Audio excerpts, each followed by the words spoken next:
So guys, natin yung camper van and DIY natin yan.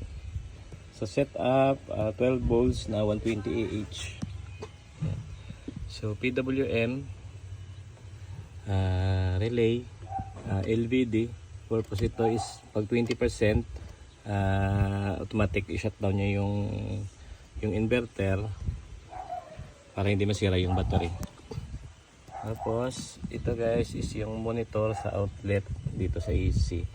So example natin, charge natin yung cellphone.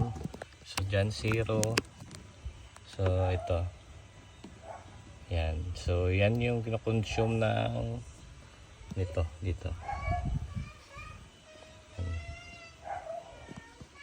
Ito yung AC na switch, then DC, ito yung sa battery, ito yung sa solar.